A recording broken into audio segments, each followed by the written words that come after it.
আমার সব টাকা গেল কোথায়? এটা এমন একটা প্রশ্ন যেটা বেশিরভাগ মানুষই নিজেকে প্রতি মাসের মাঝখানে বা মাসের শেষের দিকে জিজ্ঞাসা করেন। কারণ যত টাকায় আয় হোক না কেন, মাসের শেষে টাকার অভাব দেখা দেয়। আপনিও যদি প্রতি মাসে নিজেকে এই প্রশ্নটা জিজ্ঞাসা করেন, তাহলে এটা ইঙ্গিত দেয় যে আপনি আপনার টাকা পয়সা ভালোভাবে ম্যানেজ করতে পারছেন না এবং টাকা পয়সার ব্যাপারে আপনাকে আরও সচেতন হতে হবে। টাকা পয়সার ব্যাপারে এমন কিছু ভুলের কারণে একজন গরিব সারা জীবন গরিব থেকে যায় এবং একজন মধ্যবিত্তের ফাঁদ থেকে কখনোই বেরোতে পারে না এবং নিজের আর্থিক অবস্থা উন্নত করতে পারে না। কিন্তু সমস্যা হলো বেশিরভাগ মানুষ বুঝতে পারে না যে তারা ভুলটা কোথায় করছেন। বিশ্বের অন্যতম সাকসেসফুল ইনভেস্টর এবং পৃথিবীর সবচেয়ে 10 জন ধনী ব্যক্তিদের একজন ওয়ারেন বাফেট তার বিভিন্ন ইন্টারভিউ, আর্টিকেল এবং বইয়ে টাকা পয়সার ব্যাপারে বেশ কিছু সাধারণ ভুলের কথা বলেছেন, যেগুলো বেশিরভাগ মানুষই করেন। আর এই ভিডিওতে টাকা পয়সার ব্যাপারে সেই ভুলগুলোর মধ্যে 5টি ভুল আলোচনা করব, যেগুলো আপনার আর্থিক অবস্থা উন্নতির জন্য এবং ভালোভাবে টাকা পয়সা ম্যানেজ করার জন্য আপনাকে অবশ্যই এড়িয়ে যেতে হবে। তাই ভিডিওটা অবশ্যই শেষ পর্যন্ত দেখুন, যাতে আপনি বুঝতে পারেন আপনি কোন ভুলগুলো করছেন। তো আর সময় নষ্ট না করে চলুন শুরু করা যাক। প্রথম ভুলটা হলো ওভার স্পেন্ডিং অন ক্লোথস। জামা কাপড়ের উপর অতিরিক্ত খরচ এমন একটা সাধারণ ফাইন্যান্সিয়াল মিস্টেক যেটা প্রায় প্রত্যেকটা মানুষই করেন। পোশাকের জন্য অতিরিক্ত খরচের পিছনে বেশ কিছু কারণ আছে। প্রথম কারণটা হলো সোশ্যাল স্ট্যাটাস অ্যান্ড ইমেজ। পোশাক একজনের সামাজিক অবস্থান প্রতিফলিত করতে একটা গুরুত্বপূর্ণ ভূমিকা পালন করে। বর্তমান সময়ে আমরা পোশাক দেখেই কাউকে জাজ করি যে সে কোন সোশ্যাল ক্লাসে বিলং করে। আর এই কারণে আপনি যখন দেখছেন আপনার পোশাক দেখে আপনাকে জাজ করা হচ্ছে, তখন আপনি নিজের ইমেজ এবং সোশ্যাল স্ট্যাটাস আপগ্রেড করার জন্য ব্র্যান্ডেড পোশাকের পিছনে অনেক বেশি খরচ করছেন। দ্বিতীয় কারণটা হলো পিয়ার প্রেশার। আপনি যখন দেখেন আপনার বন্ধু, সহকর্মী এবং আপনার favourite social media influencer branded পোশাক পরছে, তখন আপনার মধ্যে নিজেকে ফ্যাশনেবল করে তোলার এবং লেটেস্ট ট্রেন্ডের সাথে তাল মিলিয়ে চলার প্রেশার তৈরি হয়। আর তখন আপনি ঘন ঘন নতুন পোশাক কিনতে শুরু করেন। নেক্সট 3 নম্বর কারণটা হলো ফেস্টিভ্যালস অ্যান্ড সেরিমনিজ। ভারতের মতো দেশে সবসময় কোনো না কোনো উৎসব এবং অনুষ্ঠান চলতেই থাকে। ছোট পারিবারিক অনুষ্ঠান হোক বা বিয়ে, প্রতিটা অনুষ্ঠানে আমরা প্রতিবার নতুন পোশাক কিনি। আর যেহেতু নিজেকে নিজের চেয়ে অন্যের চোখে ভালো দেখানোর জন্য পোশাক কিনি, তাই দামি এবং ব্র্যান্ডেড পোশাকই কিনি। আবার বেশিরভাগ উৎসবে একে অপরকে পোশাক গিফট করার ট্র্যাডিশন আছে। সেক্ষেত্রে আমরা যখন আমাদের রিলেটিভসদের পোশাক গিফট করি, তখন তাদের দামি পোশাক দিই, যাতে তারা আমাদের টেস্ট নিয়ে সমালোচনা করার সুযোগ না পায়। নেক্সট কারণটা হলো সেলস অ্যান্ড ডিসকাউন্টস। বর্তমান সময়ে মল, ব্র্যান্ডেড স্টোর এবং ই-কমার্স প্ল্যাটফর্মের সংখ্যা প্রচুর পরিমাণে বৃদ্ধি পেয়েছে। আর এগুলো যে পরিমাণে ডিসকাউন্ট দেয় এবং যেভাবে প্রচার করে, তাতে আপনার কাছে ব্র্যান্ডেড পোশাকগুলো সহজেই অ্যাক্সেসেবল এবং অ্যাফোর্ডেবল মনে হয়, যার ফলে আপনার মধ্যে একটা সেন্স অফ আর্জেন্সি তৈরি হয় এবং আপনি কোনো প্রয়োজন ছাড়াই নতুন পোশাক কিনতে বাধ্য হন। নেক্সট যে কারণটার জন্য জামা কাপড়ের উপর অতিরিক্ত খরচ হয়, সেটা হলো ইজি ক্রেডিট। এখন ক্রেডিট কার্ড, ইএমআই ও পার্সোনাল লোন খুব সহজে পাওয়া যায়। আর যেহেতু এগুলোতে টাকা পরে পেমেন্ট করতে হয়, সেই কারণে আপনি যখন এগুলোর সাহায্যে কোনো কিছু কেনেন, তখন কেনার সময় ফাইন্যান্সিয়াল বার্ডেন অনুভব করতে পারেন না। তাই যে ব্র্যান্ডের যত দামের পোশাক আপনার পছন্দ, আপনি সেটাই কেনেন। আর জামা কাপড়ে এই অতিরিক্ত খরচের পরিণতি পরে আপনাকে ফেস করতে হয়। প্রথমত আপনার ডেট বা ঋণ বাড়তে থাকে এবং সঞ্চয় কমতে থাকে, যার ফলে আপনার মধ্যে ফাইন্যান্সিয়াল প্রেশার এবং মেন্টাল প্রেশার তৈরি হয়। এমনকি আপনি যখন পরে বুঝতে পারেন যে আপনি যে পোশাকটা কিনেছেন সেটা অপ্রয়োজনীয়, তখন অপ্রয়োজনীয় জিনিসে টাকা অপচয় হয়েছে, এই উপলব্ধি আপনার মধ্যে অপরাধবোধ এবং অনুশোচনার অনুভূতি তৈরি করে। আবার অনেক বেশি পোশাক একটা ক্লাটার্ড ওয়ার্ড্রোব তৈরি করে, যার ফলে আপনার ইতিমধ্যে যেগুলো রয়েছে সেগুলো থেকে বেছে নেওয়া বা সেগুলোর প্রশংসা করা কঠিন করে তোলে। আর এই কনফিউশন এড়াতে আপনি আবার নতুন পোশাক কেনেন। তো এবার প্রশ্ন হলো, কিভাবে জামা কাপড়ের উপর অতিরিক্ত খরচ কমাবেন? প্রথমত, প্রতি মাসে পোশাকের জন্য একটা বাজেট ঠিক করুন এবং সেই বাজেট অনুসারে টাকা খরচ করুন। এটা আপনার খরচ নিয়ন্ত্রণ করবে এবং আপনার ইচ্ছার চেয়ে আপনার প্রয়োজনীয়তাকে অগ্রাধিকার দিতে হেল্প করবে। দ্বিতীয়ত, কোনো পোশাক কেনার আগে নিজেকে জিজ্ঞাসা করুন আপনার সত্যি এটা প্রয়োজন নাকি আপনি আবেগের বশে কিনছেন। অনেক বেশি দামি পোশাক কেনার আগে 24 ঘন্টা অপেক্ষা করুন এবং ভেবে দেখুন সেটা আপনার সত্যিই প্রয়োজন কিনা। আর 24 ঘন্টার পর যদি মনে হয় সেটা সত্যিই প্রয়োজন, তাহলে কিনুন। নেক্সট, কোয়ান্টিটিতে নয়, কোয়ালিটির উপর ফোকাস করুন। এমন পোশাক যেটা হাই কোয়ালিটির এবং যেটা লং লাস্টিং এবং যেটা একাধিক উপায়ে ইউজ করা যেতে পারে, সেরকম পোশাক কিনুন। তাতে আপনার ঘন ঘন কেনার প্রয়োজনীয়তা কমবে। কেনাকাটা করার আগে আপনার যা প্রয়োজন তার একটা লিস্ট তৈরি করুন এবং সেই লিস্ট অনুসারে কেনাকাটা করুন। কোনো প্রয়োজন ছাড়া ই-কমার্স ওয়েবসাইট ব্রাউজ করা এড়িয়ে চলুন, কারণ এর ফলে কেনাকাটার ইচ্ছা হতে পারে। আর কাউকে দেখানোর জন্য বা অন্যের চোখে নিজেকে সুন্দর করে তোলার জন্য নয়, নিজের প্রয়োজনে নিজের জন্য কিনুন। আপনি জানলে অবাক হবেন, আমেরিকায় একটা সার্ভে করে দেখা গেছিল 40% আমেরিকান অন্যকে ইমপ্রেস করার জন্য অতিরিক্ত খরচ করেন, এবং যারা অন্যকে ইমপ্রেস করার জন্য অতিরিক্ত খরচ করেন তাদের 27% ডেট বা ঋণ ছিল। তাই নিজের প্রয়োজনে নিজের জন্য কিনুন, নিজের টেস্ট এবং নিজের পছন্দ বুঝুন এবং নিজে কোন জিনিসটাতে কমফোর্টেবল সেটা বুঝতে শিখুন। টাকা পয়সার ব্যাপারে দ্বিতীয় ভুলটা হলো chasing the latest. Warren Buffett মনে করেন লেটেস্ট ফোন বা লেটেস্ট গাড়ি কেনার পিছনে ছোটা অন্যতম আরেকটা ফাইন্যান্সিয়াল মিস্টেক। এই ভুলের পিছনেও সোশ্যাল ও পিয়ার প্রেশার কাজ করে। আপনি যখন দেখেন আপনার বন্ধু বা কলিগরা সবাই আইফোনের লেটেস্ট মডেল ইউজ করছে, তখন আপনারও ইচ্ছা হয় আইফোন কেনার। আবার আপনি যখন দেখেন আপনার রিলেটিভসদের, আপনার ফ্রেন্ডসদের এবং আপনার পাড়ার বেশিরভাগ ফ্যামিলির গাড়ি আছে, তখন আপনারও মনে হয় আমাদেরও একটা গাড়ি থাকা দরকার। আর তখনই আপনি নতুন গাড়ি কেনার সিদ্ধান্ত নেন, তাতে আপনার ইনকাম যাই হোক না কেন। জানলে অবাক হবেন, ভারতে 70% মানুষ আইফোন কেনেন ইএমআই চালু হওয়ার পরেই ভারতে অ্যাপেল আইফোনের সেলস অনেক বেড়ে গেছে। তবে কার লোন নিয়ে গাড়ি কেনার সংখ্যাটাও কম হবে না। তাই ওয়ারেন বাফেট বিভিন্ন কারণে লেটেস্ট গ্যাজেট ও লেটেস্ট মডেলের গাড়ি কেনার পিছনে ছোটাকে ফাইন্যান্সিয়াল মিস্টেক বলেছেন। প্রথমত, নতুন গ্যাজেট ও গাড়ি দ্রুত মূল্য হারায়। যেমন প্রথম বছরের মধ্যে একটা নতুন গাড়ির মূল্য 20% পর্যন্ত কমে যেতে পারে। ঠিক একইভাবে লেটেস্ট স্মার্টফোন বা টেকনিক্যাল গ্যাজেটের ক্ষেত্রে নতুন ফিচারের সাথে নতুন মডেল রিলিজের সাথে সাথে পুরনো মডেলের দাম কমতে শুরু করে। তাই কন্টিনিউয়াসলি যে কোনো কিছুর লেটেস্ট মডেল আপগ্রেড করার ফলে খরচ বৃদ্ধি পায়, এমনকি ইনকামের চেয়ে খরচ বেশি হয়ে যায়। আর তখনই মানুষ ঋণের জালে জড়িয়ে পড়ে। আর লোন বা ক্রেডিট কার্ডের মাধ্যমে এই জিনিসগুলো কেনার ফলে হাই ইন্টারেস্ট দিতে হয়, যার ফলে সময়ের সাথে সাথে মূল দামের চেয়ে অনেক বেশি টাকা দিতে হয়। তাছাড়া নতুন গাড়ির সাথে হাই ইন্স্যুরেন্স প্রিমিয়াম এবং মেনটেনেন্স খরচ এমনিই চলে আসে। দামি গ্যাজেটগুলোর ক্ষেত্রেও এক্সপেন্সিভ অ্যাক্সেসরিজের প্রয়োজন, আবার এগুলো রিপেয়ার করার খরচ অনেক বেশি। ওয়ারেন বাফেট লেটেস্ট ফোন বা লেটেস্ট গাড়ি কেনার পিছনে ছোটাকে বড় ভুল বলেছেন। তার দ্বিতীয় কারণটা হলো, ওয়ারেন বাফেট মনে করেন লেটেস্ট মডেলের ফোন বা গাড়ির পিছনে যে টাকা খরচ হয় সেটা এমন কিছুতে আরও ভালোভাবে ইনভেস্ট করা যেতে পারে যেটা সময়ের সাথে সাথে মূল্য বৃদ্ধি পায়, বা সেই টাকা রিটায়ারমেন্টের জন্য সঞ্চয় বা এমার্জেন্সি ফান্ডের মতো প্রয়োজনীয় খরচের জন্য ব্যবহার করা যেতে পারে। এই সুযোগ হারানো মানে নিজের সম্ভাব্য ফাইন্যান্সিয়াল গ্রোথ এবং ফাইন্যান্সিয়াল স্টেবিলিটি হারানো। তৃতীয় যে কারণে ওয়ারেন বাফেট লেটেস্ট ফোন বা লেটেস্ট মডেলের গাড়ি কেনার পিছনে ছোটাকে ভুল বলেছেন সেটা হলো লেটেস্ট ট্রেন্ড অনুসরণ মানুষকে লাইফস্টাইল ইনফ্লেশনের দিকে পরিচালিত করে। লাইফস্টাইল ইনফ্লেশন হলো আয় বাড়লে সেই বর্ধিত আয় সঞ্চয় বা ইনভেস্টমেন্টের পরিবর্তে সেই আয় অনুসারে ব্যয় বৃদ্ধি করা। লাইফস্টাইল ইনফ্লেশন মধ্যবিত্ত মানুষদের জন্য সবচেয়ে বড় ফাঁদ, কারণ এটা ওয়েলথ ক্রিয়েশন বা সম্পদ তৈরি করা এবং লং টার্ম ফাইন্যান্সিয়াল লক্ষ্য অর্জন করাকে কঠিন করে তোলে। নেক্সট 4 নম্বর কারণটা হলো যে কোনো কিছু লেটেস্ট মডেলের জন্য কন্টিনিউয়াস ডিজায়ার মানুষের মধ্যে টেম্পোরারি স্যাটিসফ্যাকশনের একটা চক্র তৈরি করে, যার ফলে মানুষের মধ্যে সবসময় নেক্সট নতুন মডেলের জন্য আকাঙ্ক্ষা তৈরি হয়। আর এটা ফাইন্যান্সিয়াল প্রেশার তৈরি করে এবং ইতিমধ্যে যা আছে সেটা নিয়ে সন্তুষ্ট থাকার মাইন্ডসেট নষ্ট করে। তো এবার প্রশ্ন হলো, লেটেস্ট ট্রেন্ডের পিছনে ছোটার এই ফাইন্যান্সিয়াল মিস্টেক কিভাবে এড়িয়ে যাবেন? কেনার আগে ভাবুন এটা কি সত্যি আপনার প্রয়োজন নাকি শুধু একটা ইচ্ছা মাত্র। এই ধরনের বড় খরচের জন্য একটা নির্দিষ্ট বাজেট বরাদ্দ করুন। কোয়ান্টিটি নয়, কোয়ালিটিকে গুরুত্ব দিন। বেশিরভাগ ক্ষেত্রে দেখা যায় একটা হাই কোয়ালিটির আইটেম অনেক বেশি লং লাস্টিং হয়, যার ফলে সেই একই আইটেম খুব ঘন ঘন কেনার প্রয়োজন পড়ে না, আর তার ফলে টাকা সেভ হয়।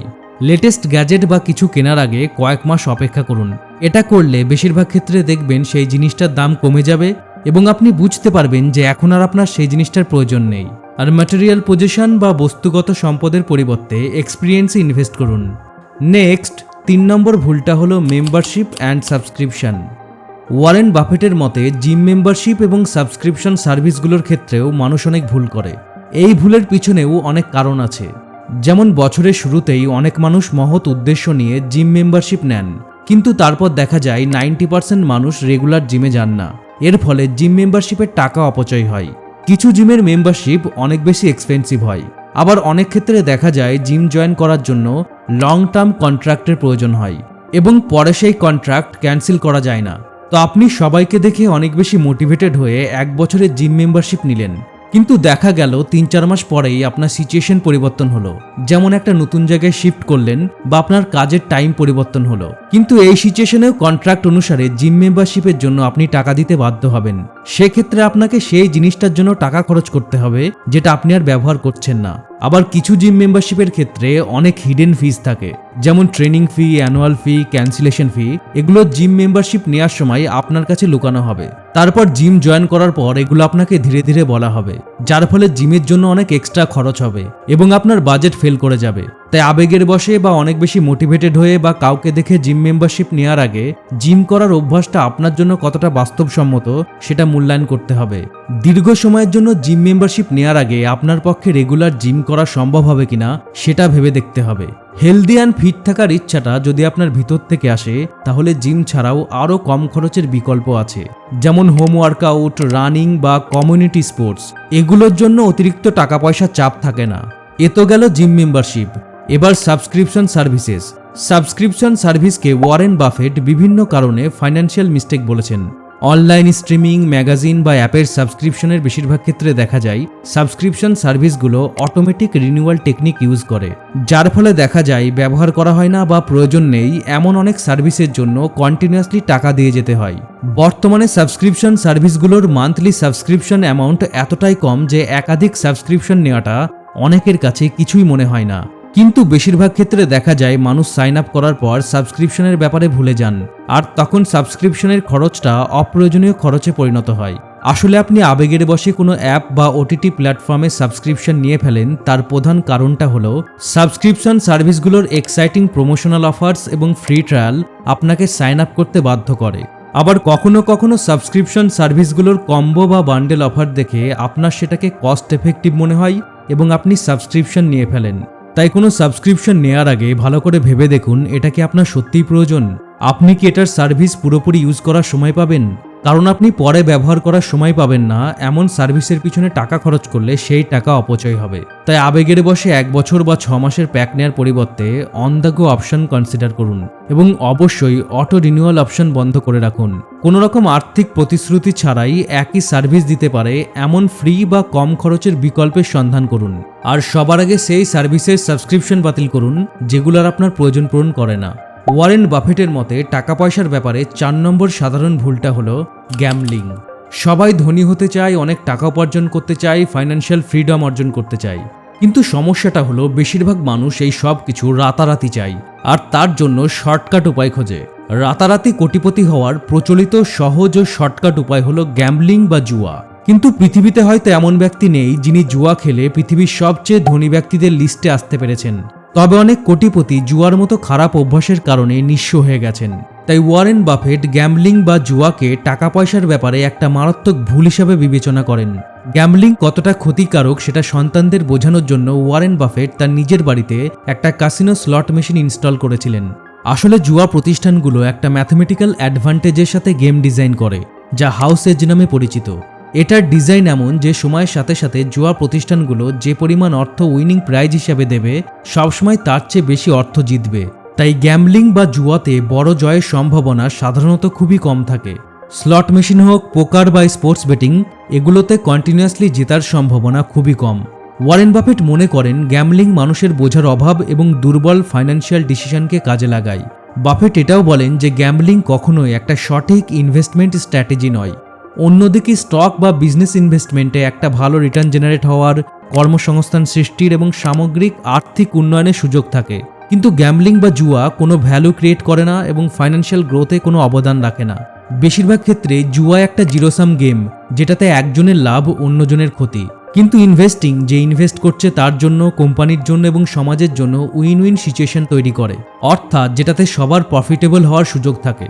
ওয়ারেন বাফেট অপ্রয়োজনীয় ফাইন্যান্সিয়াল রিস্ক নেওয়ার বিরোধিতা করেন, আর গ্যাম্বলিং বা জুয়াতে হাই রিটার্নের সম্ভাবনা কম, রিস্ক অনেক বেশি, এবং এই রিস্ক ইনভেস্টমেন্টের রাইট রিস্ক ম্যানেজমেন্টের পুরোপুরি বিপরীত। তাই ওয়ারেন বাফেট প্রপার রিসার্চ করে, সঠিক ভ্যালু বুঝে এবং লং টার্ম গ্রোথের সম্ভাবনা দেখে ইনভেস্ট করার কথা বলেন।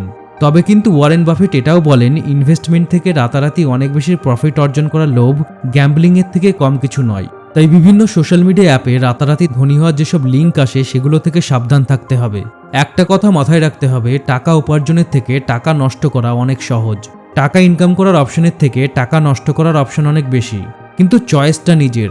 তাই নিজের কষ্টার্জিত টাকা ভুল পথে নষ্ট করবেন নাকি সঠিক জায়গায় সঠিকভাবে ইনভেস্ট করে ফাইন্যান্সিয়ালি গ্রো করবেন, সেটার সিদ্ধান্ত আপনাকেই নিতে হবে। ওয়ারেন বাফেটের মতে টাকা পয়সার ব্যাপারে 5 নম্বর ভুলটা হলো not investing in your self. Warren Buffett মনে করেন নিজের ওপর ইনভেস্ট না করা সবচেয়ে বড় ফাইন্যান্সিয়াল মিস্টেক। তাই ওয়ারেন বাফেট নিজের ওপর ইনভেস্টমেন্টকে অনেক বেশি গুরুত্ব দেন। তিনি নিজের ওপর ইনভেস্টমেন্টকে সবচেয়ে ইম্পর্টেন্ট এবং প্রফিটেবল ইনভেস্টমেন্ট হিসেবে বিবেচনা করেন, কারণ নিজের ওপর ইনভেস্ট না করার ফলে গ্রোথ, পোটেনশিয়াল এবং অপরচুনিটিস লিমিটেড হয়ে যায়। এবার প্রশ্ন হলো নিজের ওপর কিভাবে ইনভেস্ট করবেন। নিজের ওপর ইনভেস্ট করা বলতে বোঝায় নিজের education and skill, health, networking এবং পার্সোনাল ডেভেলপমেন্ট বেটার করা। আপনি যদি কন্টিনিউয়াসলি আপনার স্কিল এবং লার্নিং ইমপ্রুভ করেন তাহলে আপনার কর্মজীবনের সম্ভাবনা বাড়বে এবং আপনার উপার্জনের সম্ভাবনা বাড়বে। চাকরির মার্কেট এবং ইন্ডাস্ট্রি কন্টিনিউয়াসলি ডেভেলপড হচ্ছে, আর সেক্ষেত্রে আপনার এডুকেশন, লার্নিং এবং স্কিল নিশ্চিত করবে আপনি পরিবর্তনের সাথে খাপ খাইয়ে নিতে পারবেন কিনা এবং প্রতিযোগিতায় টিকে থাকতে পারবেন কিনা। তাই নিজের নলেজ এবং স্কিল ইমপ্রুভ করার জন্য ইনভেস্টমেন্ট আপনার সেরা ইনভেস্টমেন্ট হতে পারে। কিন্তু সমস্যাটা হলো স্কুল কলেজের ফর্মাল এডুকেশনের পর আমরা শেখা বন্ধ করে দিই। লার্নিং বা শেখা একটা জীবনব্যাপী প্রক্রিয়া। তাই কোনো জিনিসে নিজের নলেজ এবং স্কিল বেটার করতে বই পড়ুন, সেমিনার অ্যাটেন্ড করুন, কোর্স করুন এবং সবসময় শেখার জন্য কৌতূহলী থাকুন। কারণ কম্পাউন্ড ইন্টারেস্ট যেমন আর্থিক সম্পদ বৃদ্ধি করে, ঠিক তেমনই আপনার দক্ষতা আপনি যত তাড়াতাড়ি বৃদ্ধি করবেন, আপনার দক্ষতা আপনাকে তত তাড়াতাড়ি আপনার লক্ষ্যে পৌঁছে দেবে। আপনি যত বেশি শিখবেন এবং অ্যাপ্লাই করবেন, সময়ের সাথে সাথে আপনি তত বেশি দক্ষ হয়ে উঠবেন। নেক্সট, আপনাকে আপনার হেলথ বা স্বাস্থ্যের উপর কাজ করতে হবে, কারণ ফিজিক্যাল এবং মেন্টাল ফিটনেস কাজের ক্ষেত্রে হাই প্রোডাক্টিভিটির জন্য অনেক বেশি জরুরি। একটা সুস্থ শরীর এবং মন আপনাকে আরও ভালো করে কাজ করতে, আরও বেশি প্রোডাক্টিভ হতে এবং জীবনকে আরও বেশি উপভোগ করতে সক্ষম করে তুলবে।